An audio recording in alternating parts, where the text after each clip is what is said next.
E aí, pessoal, sejam bem-vindos à sua fonte de curiosidades do YouTube.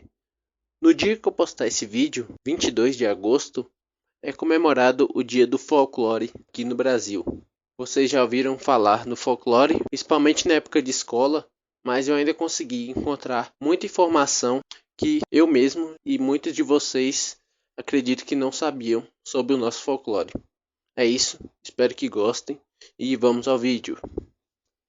Bem, primeiramente eu gostaria de falar sobre as festividades folclóricas, destacando primeiro o Reisado, que é comemorado no dia 6 de janeiro. Essa é uma festa popular brasileira que possui caráter religioso, ligado ao catolicismo. Nela, grupos organizados de pessoas saem pelas ruas da cidade, visitando as casas e tocando músicas populares, além de cantar cantos bíblicos em homenagem aos três reis magos e ao nascimento de Jesus Cristo. Além disso, tem o Congado, que surgiu durante o século XVIII no estado de Minas Gerais. Só que as suas celebrações acabaram se espalhando pelo Brasil e possuem variações para cada local e também são feitas em datas diferentes. O Congado surgiu porque a população negra, na época da escravidão, buscava formas de expressão que fosse aceita dentro das irmandades católicas.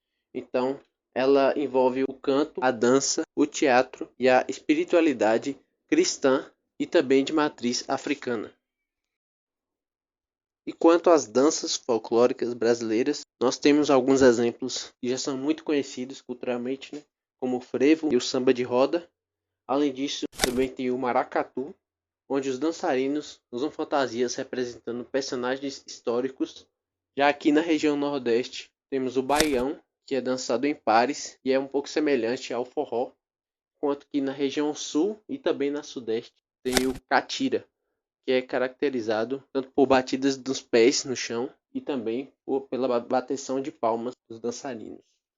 Agora eu gostaria de falar sobre algumas lendas que são desconhecidas para a maioria de nós, ou que nós já ouvimos falar, mas não sabemos muito bem sobre a história.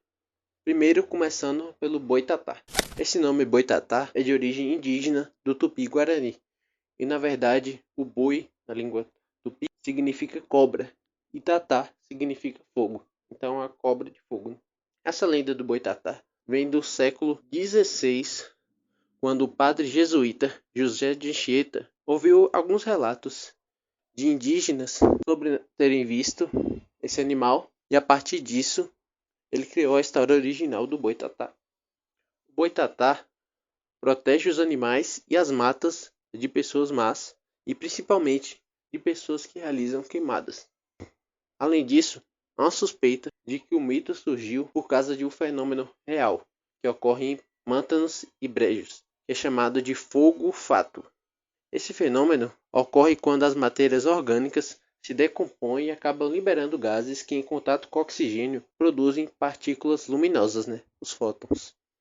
Então, talvez algum indígena tenha visto esse fenômeno e, ao ver uma cobra brilhando assim no escuro, acreditou que ela estava em chamas. Se você está gostando desse tipo de conteúdo, deixa seu like e se inscreve no canal, que me ajuda bastante a continuar produzindo ele. Vamos ao próximo. Bem, quanto à mula sem cabeça, ela é bastante conhecida, mas muita gente não sabe a origem. Sem cabeça, de acordo com o folclore, acaba se manifestando quando uma mulher namora um padre. Então é uma espécie de maldição que ocorre a essa mulher.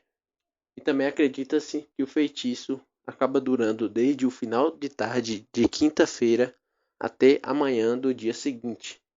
Uma coisa interessante sobre essa lenda é analisar o contexto histórico, porque teoricamente quem está cometendo o crime, entre aspas, é o padre, porque o padre que acaba realizando o seu voto de castidade. Só que a mulher que acaba sendo punida nessa lenda. Então ela é um reflexo da cultura patriarcal dos séculos anteriores, que acaba culpabilizando e punindo bem mais a mulher do que o homem.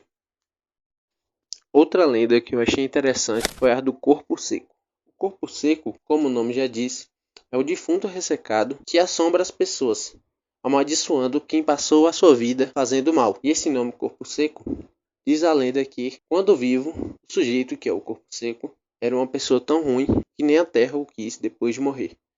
Uma lenda que alguns já devem conhecer é a da pisadeira, e que também se relaciona com um fenômeno psicológico. A pisadeira é uma criatura que atormenta as pessoas à noite, não as deixando dormirem bem, e dizem que ela ocorre principalmente quando alguém se alimenta bastante antes de se deitar, sendo que ela pode até mesmo subir no estômago das pessoas.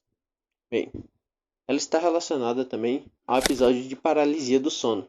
É um fenômeno que ocorre logo após adormecer ou antes de despertar, onde o corpo da pessoa fica temporariamente paralisado e a pessoa não consegue se mover, porque o cérebro desperta, mas o corpo não. Eu nunca tive, mas já conversei com algumas pessoas que sofrem disso, e elas dizem que é algo bem angustiante. Uma lenda que se relaciona com uma planta da natureza é a lenda da Vitória Régia, que é bem popular na floresta amazônica. A lenda da Vitória Régia é de origem tupi-guarani e diz que uma moça indígena chamada Nayá estava apaixonada pela lua, que é chamada de Jaci. De acordo com as crenças, as mulheres que Jaci amavam eram levadas para o céu e acabavam virando estrelas. Só que um dia, Nayá estava se debruçando nas águas com a intenção de beijar o reflexo da lua na água.